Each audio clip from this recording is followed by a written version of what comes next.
for Vice Marshal Blackburn.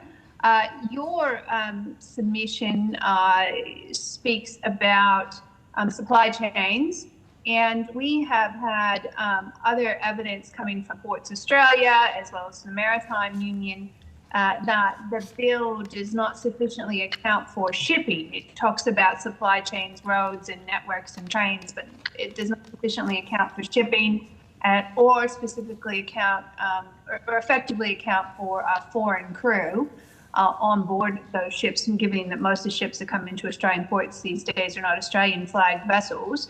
I don't know if you've had a chance to see any of that submissions, or any of those submissions, or if you have any views on that, but I would be interested in knowing if you do. Thank you, Senator. Yes, I haven't read those submissions, but I've had a lot of discussions with both the maritime industry bodies and also the Maritime Union. It's interesting, previous government reviews of the transport sector have largely left that issue of Australian flag shipping off the table. They've looked primarily at rail or trucking and other parts of transport in the country. I think it's a significant vulnerability where if you look at Australian flag ships or ships that we could control, there's about, I think, 30 odd above 2,000 tonnes who are capable of international trade, but only 4 of those are actually capable of large-scale international trade. They're LNG tankers. So essentially everything that moves around the coast, goes internationally, is primarily foreign controlled.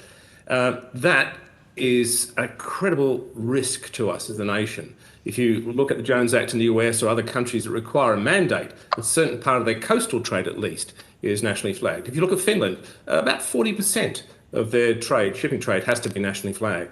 So I think we've turned a blind eye to this because essentially where we'll end up shortly, for example, in fuels, 100% import dependent eventually from foreign-owned companies on foreign-owned ships. And even though the minister talks about putting oil in fuel overseas, we have no control of how to get it here. So this is an issue that we've ignored, and it's pretty stark when you think that Switzerland, that doesn't even have a coast, has more flagships than we do. So I think it's a blind spot that has been convenient economically, but is strategically stupid.